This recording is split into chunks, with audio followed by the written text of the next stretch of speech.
Sampaikan program strategis nasional secara substansi itu baik-baik saja. Yang problem yang kita sering alami adalah bagaimana PSN itu disusun. Tapi kalau itu tidak dikendalikan dengan baik, PSN ini kemudian menjadi titipan dari kanan kiri. Tanggapannya Anies yang menyebutkan proyek strategis nasional ini merupakan proyek definitif, apa tanggapannya Pak? Ya ditunjuk saja proyek yang mana, yang titip siapa. Pak, soal kereta cepat, Pak. Gimana Pak? Kanan kiri itu siapa? Dia bilang titipan. Proyek strategis nasional itu titipan dibilang nggak Pak? Gimana tuh Pak? Sebutin aja datanya secara terbuka. Yang nitip siapa? Pakai data. Kalau pakai data nanti tidak akan membuat orang punya interpretasi lain. Saya sudah tahu jangan dibuka telanjang. Jadi proyek selama ini semuanya berdasarkan pada kebutuhan Pak atau apa komentarnya Pak sebentar? Bukan. Konteksnya pertanyaan Anda tadi loh. Itu titipan kiri kanan itu siapa? Buka aja. Saya pikir saya kan karena diundang Pak Dr. Ahmad Yani di dalam Rakornas hadir langsung. Mas Sumi hadir dan saya di hadapan Pak Anies Baswedan waktu itu. Jadi saya mendengar langsung bahwa itu pernyataan beliau pernyataan normatif bahwa proyek strategis nasional itu menurut Pak Anies adalah baik-baik saja ya karena itu kan proyek untuk pembangunan.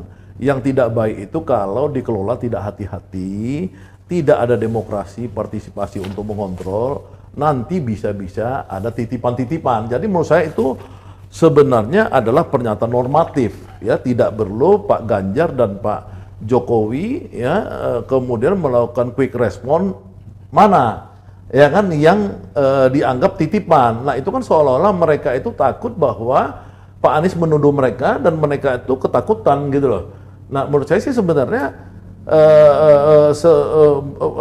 persoalan normatif ini kan harus refleksi aja buat Pak Anies dan Pak Ganjar dan Pak Jokowi, refleksi di mana itu memang itu kan ada 4.000 triliun yang memang rencana untuk proyek strategis nasional dari tahun 2016 dibuat ininya kepresnya oleh Pak Jokowi dan kita tahu bahwa 4.000 triliun rencana kerja ini kan hanya pakai kepres. Ya kan tidak ada undang-undang yang dibuat sama DPR sehingga uang masuk dari mana-mana kan kita tidak ada persetujuan dari DPR. Ya kan? Jadi ini persetujuan oleh Kepres Presiden aja 2016. Nah, kita tahu bahwa proyek-proyek ini kan banyak yang memang patut dicurigai ada titipan. Bukan Pak Anies bilang langsung titipan siapa, tapi ada titipan yang kita lihat misalkan kasus BTS. Kan kita lihat dititip kan banyak titipan-titipan kepentingan dan kemudian itu ditangkap.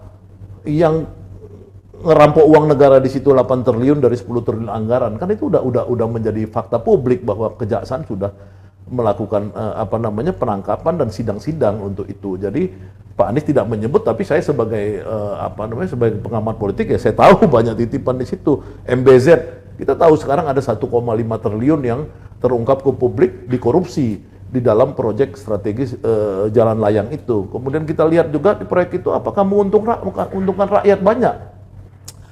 Ya kan kita lihat juga kasus di Halmahera misalnya atau di Maluku Utara ketika Pak Jokowi bulan Agustus tahun 2022 dengan bangga mengatakan bahwa inilah satu-satunya pertumbuhan tertinggi di dunia di Maluku Utara ini sampai 27%. Tapi kan pada saat bersamaan Gubernur Maluku dan para ekonom di Universitas Ternate itu Universitas Ternate atau Tidore, mohon maaf saya ini ekonomnya saya baca itu kan mengkritik Jokowi. Dia bilang nggak ada untungnya buat rakyat di sana karena di sana itu per hari ini bahkan itu naik terus kemiskinannya. Ya bahkan Jokowi pada bulan Agustus tahun ini di acara Apindo merefer lagi ya, bahwa terjadi kenaikan kemiskinan di Maluku Utara. Jadi PSN itu sendiri kalau kita lihat begitu banyak investasi misalkan di satu daerah belum tentu rakyatnya sejahtera ya. Belum lagi tindakan-tindakan brutal ya yang terkait dengan rencana investasi atau investasi tersebut seperti sekarang terjadi di Pulau Rempang dan di Air Bangis di Sumatera Barat, Pulau Rempang di Kepulauan Riau, di Batam sana. Rakyat menderita, seluruh dunia melihat tersiksa mereka atas nama PSN. Ya, jadi pemerintah sekarang ini rejim brutal menurut saya dan itu memang Pak Anies tidak perlu membuktikan mana tapi refleksi diri aja buat saudara Ganjar dan Pak Jokowi, refleksi diri lah, nggak usah tanya-tanya Pak Anies, umumkan aja sendiri, pasti dia lebih tahu gitu. Itu menurut saya. Oke, Bang Saganda, bagus sekali.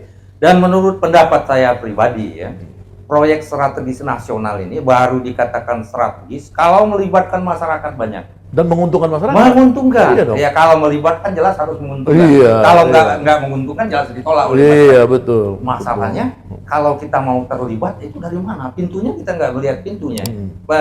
Proyek strategis nasional. Kemudian proyek strategis nasional ini kemudian dituangkan dalam APBN. Iya. Ya, masyarakat mau mulai berpartisipasi dari mana?